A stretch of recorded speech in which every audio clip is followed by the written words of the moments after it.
Hey guys, Maurice here from Carnivore Diet, and today's topic is in regards to whether coffee is good or bad for us.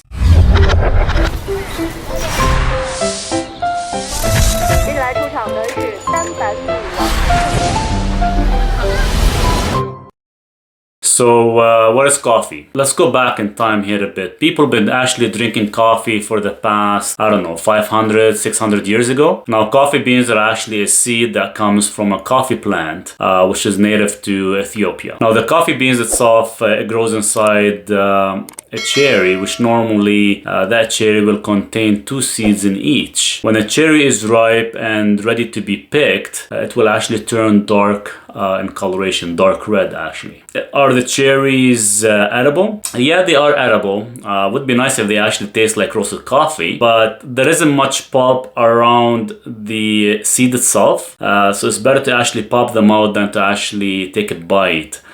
They are edible and non-toxic to human and are usually consumed as a drink called cascara by farmers in Latin America. Now, what is so good about coffee? Now, most of the research done on coffee has been observational, from claims saying it does protect against type 2 diabetes, Parkinson's disease, liver disease, and liver cancer. Also, they claim as it helps the heart do its high polyphenols compared to eating colored fruits and or plants. The polyphenols in coffee is almost 10 times as much for a lot less amount to be consumed. Drinking 1 or 2 cups per day is sufficient enough, and since it's a stimulant, I highly recommend that no one drinks coffee beyond 3 p.m. as it might keep you up all night long, and or you might actually fall asleep, but you might feel restless the next day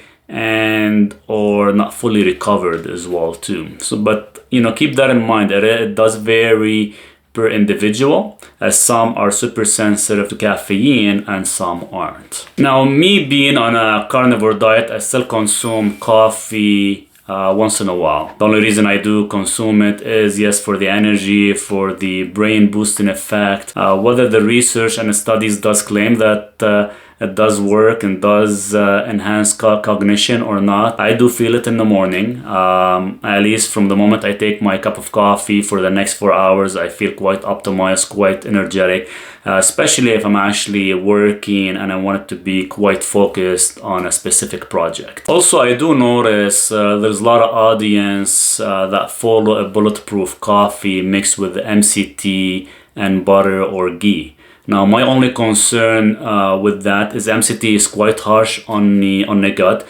Please, if you are looking to consume MCT, work your way up gradually. Start with 1 teaspoon for the first few weeks and gradually increase it. If you are adding butter or ghee for additional fast to kind of keep you satiated for hours, especially if you're fasting, one of the downfall with that is it's actually missing the butter or ghee are missing the enzyme that breaks fats down, and it's usually is damaged due to the processing, which is lipase. Therefore, anyone with heart disease condition and you are looking to mix ghee or butter or even MCT with your coffee, you should definitely consume the lipase enzyme at least 15 to 20 minutes prior of consuming that fats, just so it does assist the body in breaking down these fats, because if they don't, it will actually continue to recycle in your system, and that's why you'll notice there is a spike in your LDL.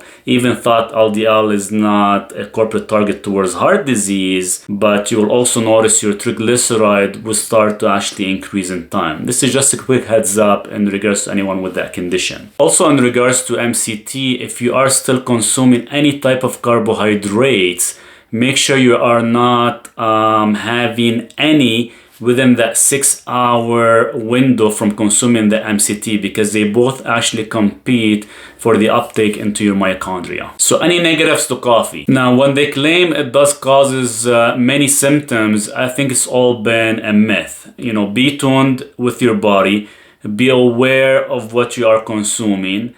And if by any chance you felt fatigue, digestive distress, rapid heart rate, stop for a while and rebalance your minerals. One thing I highly recommend for coffee drinkers out there is every 45 to 60 days, try to take at least 3 to 7 days off drinking coffee. And here's why. Now, before I go there, you know how many audience and or influencers will tell you that you will feel awful, tired, constantly yawning, weak, foggy brain. You can actually eliminate all that by increasing your electrolytes and specifically your magnesium intake at least a couple days prior of stopping, as it will eliminate all these symptoms that I mentioned. Now, going back to why. So the reason is very, very simple. As your body becomes accustomed to consuming caffeine, you need to consume more and more of it to experience the same energy boost, right? When you go from consuming 0 coffee a day to drinking a single cup, you feel a big energy boost. But soon, your body adjusts and you need 2 cups to experience the same effect, then 3 cups. And I've seen co-workers who even hit as high as 5 cups per day. Now, I laugh at this because I see my brother hitting sometimes too many cups per day, and you can see it in his face. You know, his skin looks pale. Imagine the loss of many nutrients, many minerals, and not being replenished properly. Now, I even thought going back years ago when I used to manage many nutritional shops, I used to get many bodybuilders purchasing caffeine pills. They start by taking 1 capsule prior of working out, and suddenly within a few weeks these guys are coming back to stock up many times throughout the month, just because the body becomes accustomed to it. Also, after a few hours, roughly 4 to 6 passes by, here comes a major crash, and most will retake more pills and or drink more coffee. Instead, your body is giving you a signal to feed them and replenish. And now, what does coffee offers for nutrients? My favorite is espresso shot, and this is what you get. Potassium 92 milligrams, magnesium 8 milligrams, manganese 50 micrograms, riboflavin 10 micrograms, and niacin 700 micrograms. And